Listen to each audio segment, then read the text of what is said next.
Nós vamos falar de um assunto hoje, de um texto da Bíblia Sagrada que está escrito em Romanos, capítulo de número 4, versículo 17 ao versículo de número 21. As promessas de Deus são maiores do que as nossas circunstâncias. Nós vamos entender esse texto, compreender o que ele está querendo nos dizer, o que Deus está querendo falar conosco.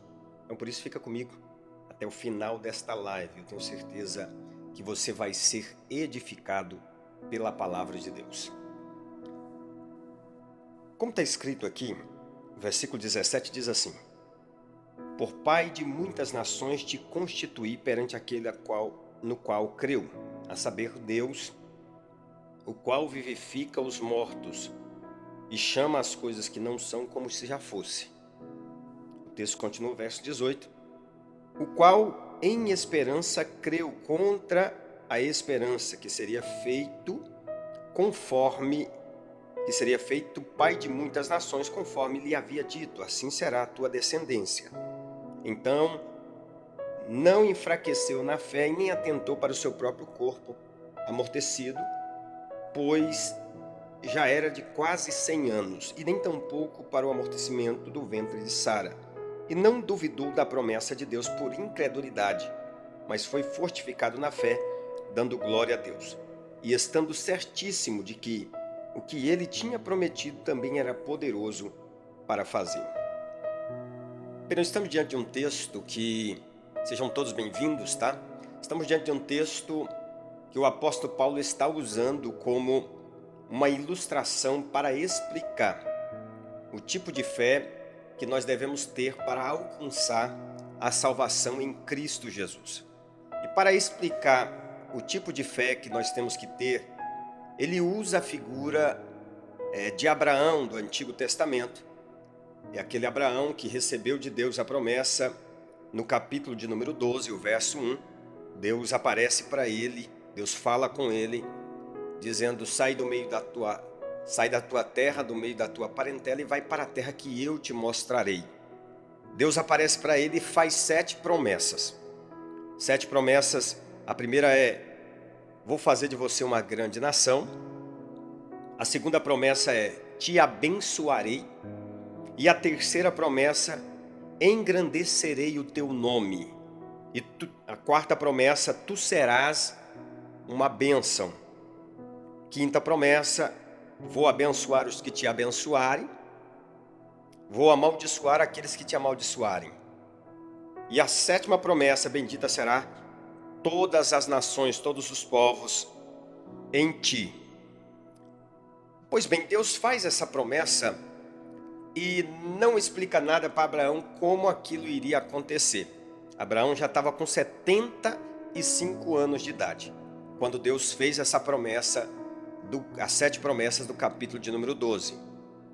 Mas ao passar 10 anos depois dessa promessa do capítulo 12 e o verso 1, no capítulo 12 e o verso 7 e no capítulo 13, o verso 14 ao 17, Deus reafirma essa promessa. Deus vai lá e lembra a Abraão dessa promessa que ele tinha feito há 10 anos atrás. Só que Deus também não explica os detalhes da promessa. E aqui há uma grande lição para nós.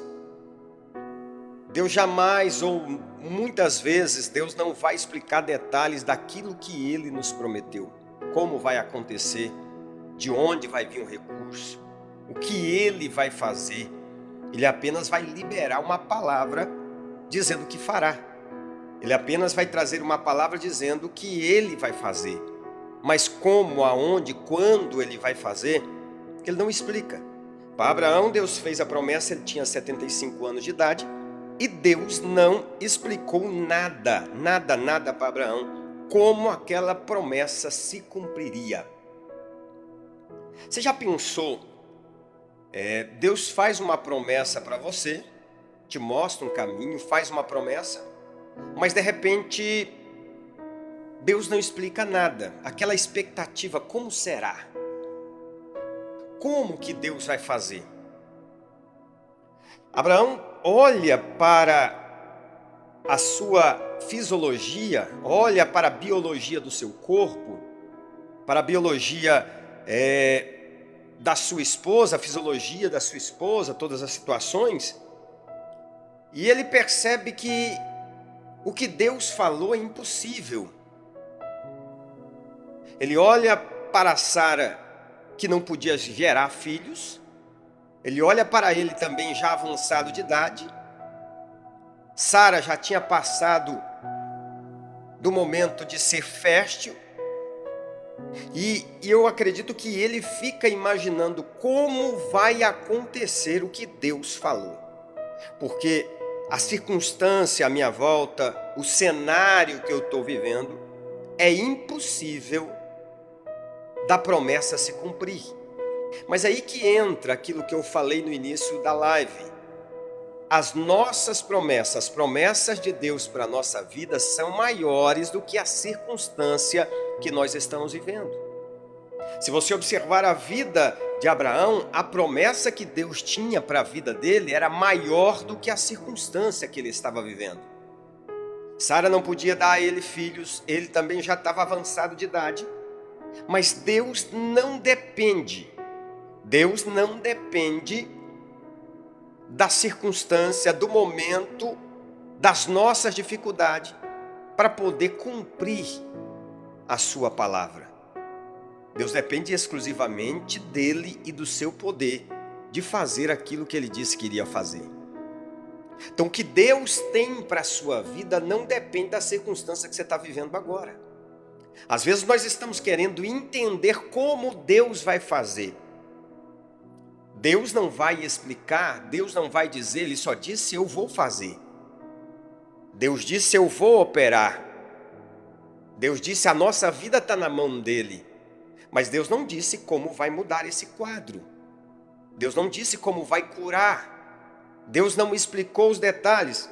Tanto é que Abraão tenta encontrar a forma como Deus vai agir. Se você observar, no capítulo de número 15, Abraão acha que quem vai ser o herdeiro que vai dar continuidade à sua descendência é o seu servo Eliezer. E ele disse, eu não tenho herdeiro, meu servo Eliezer provavelmente será o meu herdeiro. Só que Deus fala para ele dizendo, Abraão, será alguém que nascerá de ti. Deus ainda não explica todo o seu plano, mas fala para ele, será alguém que nascerá de ti. Sara então ouve o que Deus fala que não seria Eliezer, e ela tem a seguinte ideia, como era costume das mulheres que não podiam gerar filhos e que tinham as suas servas, ela dava então as suas servas para ter relacionamento com os seus esposos, e o filho que nascia da serva era considerado o filho legítimo da sua senhora. Então, quando Sara ouve que Deus dizendo que nascerá de Abraão, e ela olha para ela, para a circunstância dela que não podia gerar filhos, então ela dá a sua serva Agar para que ela possa gerar um filho, e esse filho ser como filho legítimo, o herdeiro de Abraão. E é interessante que no capítulo 16 e o capítulo 17, versículo 18, Abraão também acredita nisso. Porque quando Deus volta a falar com ele a respeito das promessas, ele diz, tomara que Ismael viva para que isso aconteça. Tomara que E disse Abraão a Deus, versículo 18 do capítulo 17, tomara que viva Ismael diante do teu rosto. Ou seja, Abraão acreditava que a promessa iria se cumprir em Ismael. Ismael era o seu herdeiro. Só que Deus havia falado apenas que Ismael, dizendo apenas que o herdeiro nasceria de Abraão, mas também não era Ismael. Deus então explica para ele, no versículo de número 19, logo após Abraão falar a respeito de Ismael, o Senhor diz a ele assim, na verdade Sara, tua mulher, dará um filho e chamará o seu nome Isaque, que significa riso, e com ele estabelecerei o meu concerto, o concerto perpétuo para a semente depois dele. Então, o que Deus estava dizendo? Agora, Abraão, estou te explicando como que vai ser meu plano. Até então, já tinha se passado mais de 10 anos, Abraão não tinha entendido. Abraão agora já estava aí com mais aproximadamente quase 100 anos. quando Deus fala para ele aqui no capítulo de número 17, o verso 19, que em Isaque o filho seria nascido dele e também da sua esposa Sara. Isaque seria a sua descendência. Mas aí vem aquela questão. Abraão olha para Sara, Sara olha para Abraão, inclusive Sara ainda sorri, né? Ri daquela situação porque ela acha engraçado como pode. E de repente o anjo que está falando com ela diz assim: porventura há alguma coisa difícil para o Senhor? Por quê? Porque Sara está olhando para a circunstância. Sara está olhando que ela não é fértil. Sara está olhando para o esposo que já é avançado de idade. Sara está olhando para ela que também já é avançada de idade. Abraão já estava com 100 anos. Fica a pergunta para nós: quantas vezes nós não somos tentados também olhar para aquilo que Deus nos prometeu com base na circunstância que nós estamos vivendo?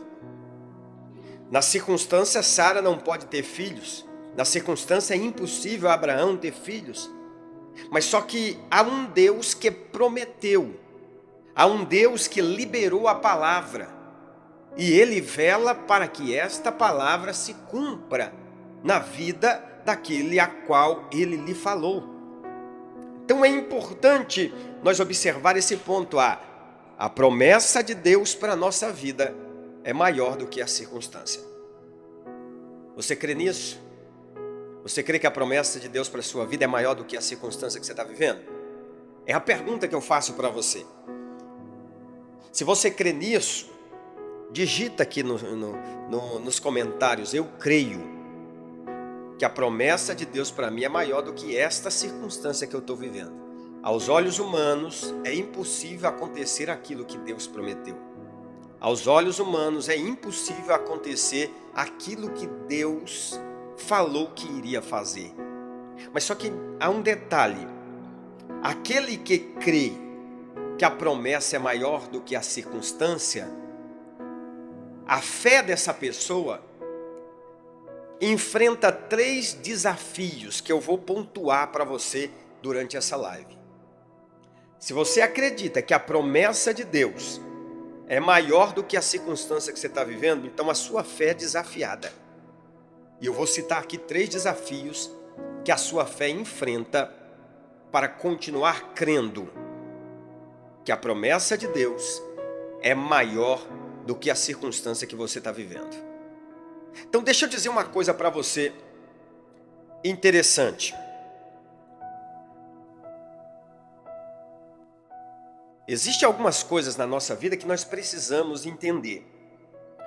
A promessa de Deus, que é maior do que a nossa circunstância, nos desafia a olhar para o que está acontecendo à nossa volta e continuar afirmando e crendo naquilo que Deus falou.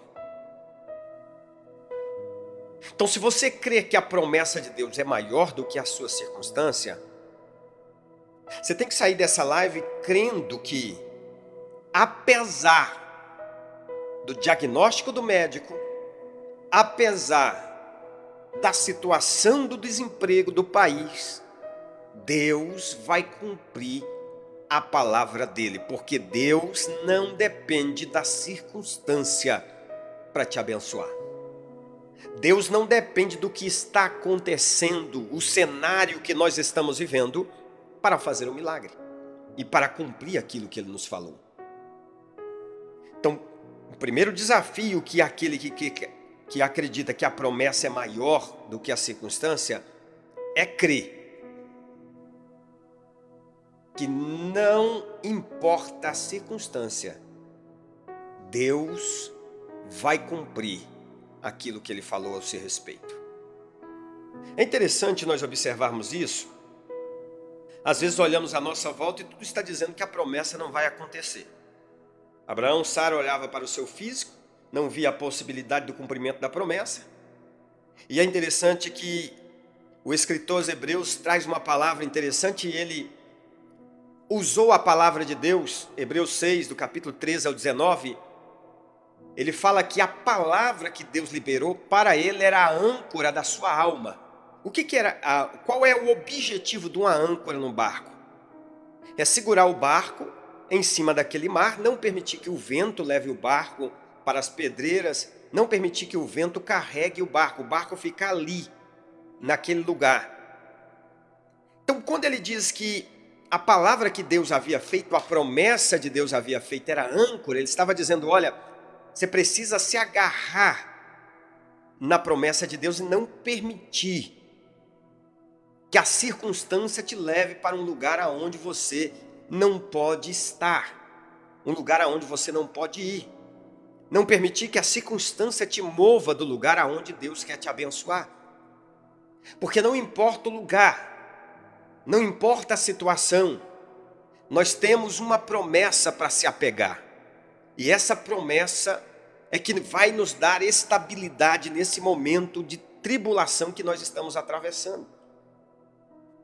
O marinheiro, quando vê que o mar está agitado, muita ventania, ele joga a sua âncora para que o barco possa estar seguro até que a tempestade passe.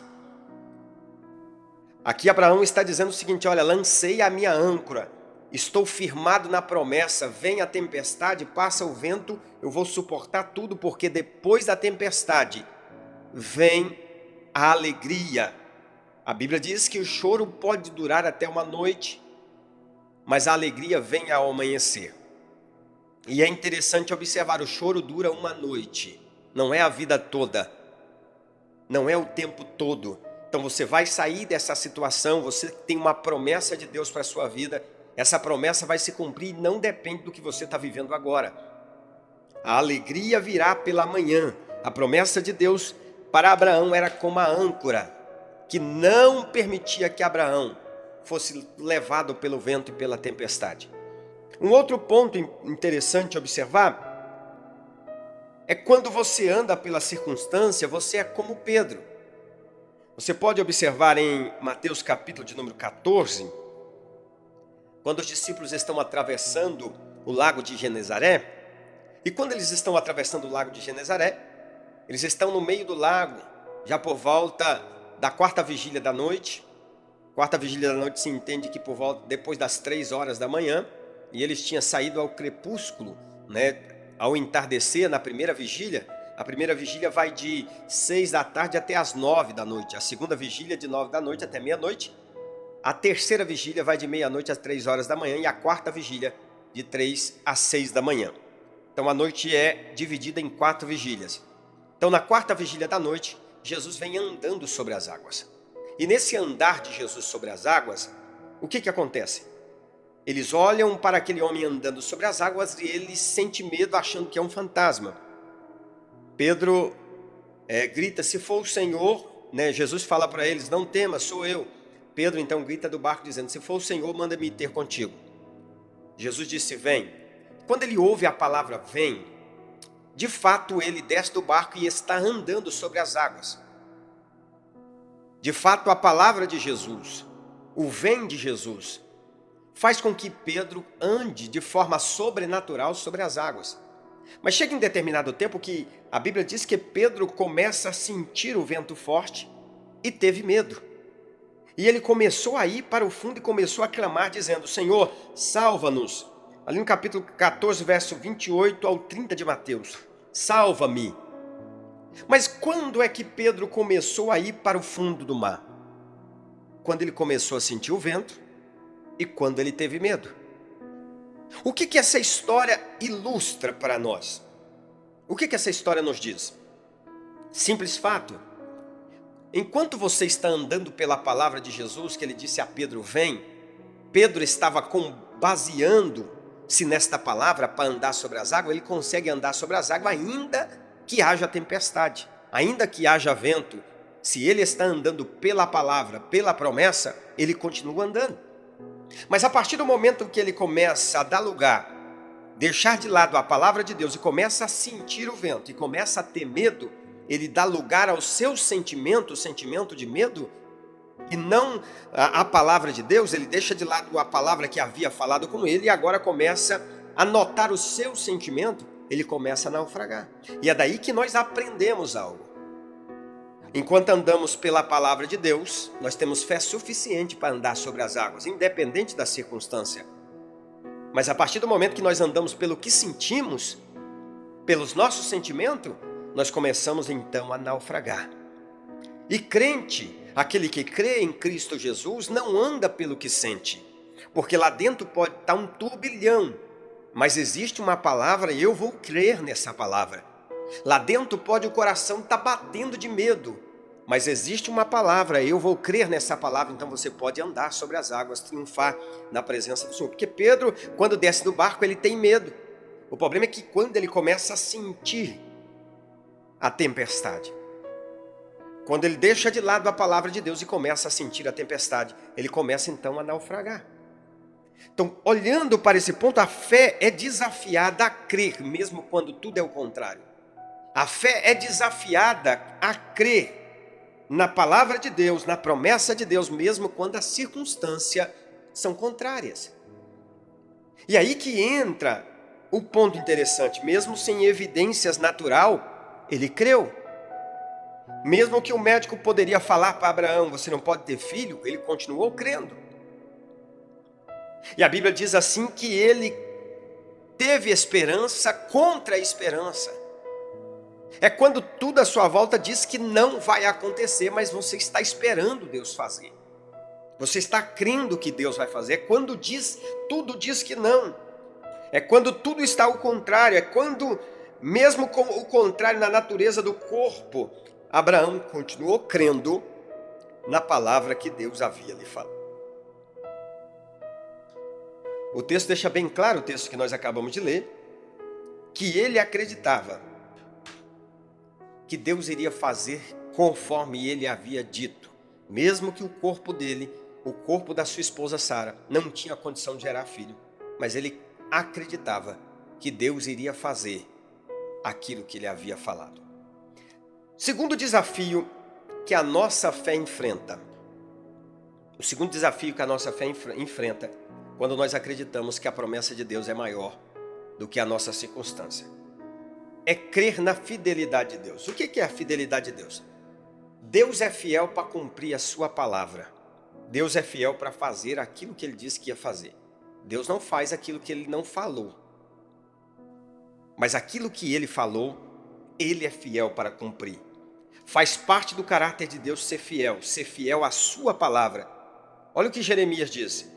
E disse-me o Senhor, Jeremias capítulo 1, versículo 12. Viste bem, porque eu velo para que a minha palavra se cumpra. Mateus capítulo 24, passarão os céus e a terra, mas a minha palavra permanecerá, não vai passar. Isaías 55 e o verso de número 10 ao 11, porque assim como desce a chuva, a neve do céu, e para lá não torna, mas rega a terra e faz produzir e brotar, dá semente ao semeador e pão ao que come, assim será a palavra que sair da minha boca. Ela não voltará para mim vazia, antes fará o que lhe apraz e prosperará naquilo pela qual eu enviei. Ou seja, Deus é fiel à sua palavra. Deus é fiel àquilo que ele te falou. Deus é fiel para cumprir tudo aquilo que ele falou ao teu respeito. É interessante, Lamentações, capítulo 3, versículo 23, diz assim, grande é a fidelidade do Senhor. O Salmo de número 36, o verso 5 diz, a tua misericórdia, Senhor, está no céu e a tua fidelidade chegaste até as excelsas nuvens. Hebreus capítulo 10, versículo 23, olha o que está escrito. Retenha firme a confissão da nossa esperança, porque fiel é aquele que prometeu. Então, se Deus fez uma promessa, se Deus liberou uma palavra sobre a sua vida, ele é fiel. E a nossa fé é desafiada em tempos em que nós não entendemos que a circunstância à nossa volta é desfavorável. Olhando ao olho humano, nós entendemos que é impossível acontecer aquilo que Deus falou. Nós precisamos crer que fiel é aquele que nos prometeu. Fiel é aquele que nos prometeu. Eu sei que você está ouvindo essa live e eu quero deixar isso bem claro para você. Deus é fiel para cumprir aquilo que ele falou ao teu respeito. Deus é fiel. Em último lugar, o terceiro desafio que nós enfrentamos quando nós acreditamos que a promessa de Deus é maior do que a nossa circunstância. O primeiro desafio é crer que, independente da circunstância, Deus é poderoso, Ele é fiel para cumprir, Ele é fiel para cumprir a sua palavra. O terceiro desafio é a convicção do poder de Deus. Nós somos desafiados a crer que aquele que falou, aquele que é fiel, Ele tem poder para fazer o que eu preciso que Ele faça e o que Ele disse que iria fazer. Deus não faz promessa vazia, Ele é poderoso para fazer e cumprir as suas promessas. E Ele não depende da circunstância. Quando Deus se apresentou para Abraão no capítulo 17, o verso de número 1, olha o que está escrito. Sendo, pois, Abraão de idade de 99 anos, apareceu o Senhor a Abraão e disse-lhe: Eu sou o Deus Todo-Poderoso, anda na minha presença e ser perfeito. Ele aparece para Abraão como o El Shaddai, o Deus Todo-Poderoso. Quando ele aparece e se apresenta dessa forma para Abraão, ele está dizendo o seguinte: eu tenho poder para cumprir o que eu te falei.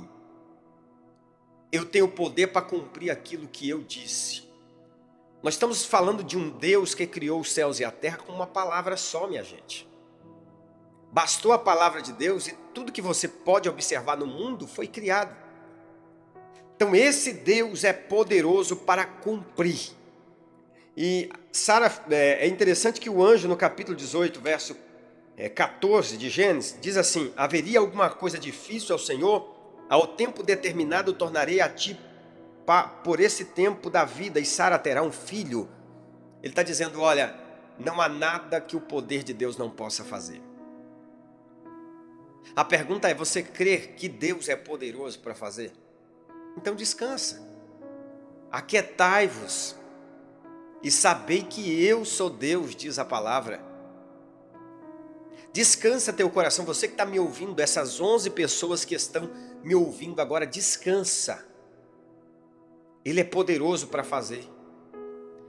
Talvez a circunstância está fora do seu controle, mas está na mão do Deus, está no controle do Deus Todo-Poderoso. Descansa, crê nesse Deus apenas. Assim como Abraão creu, a Bíblia diz assim que ele foi desafiado e havia uma convicção de que Deus era poderoso para fazer aquilo que ele tinha dito para fazer. Aquilo que ele tinha dito que iria fazer.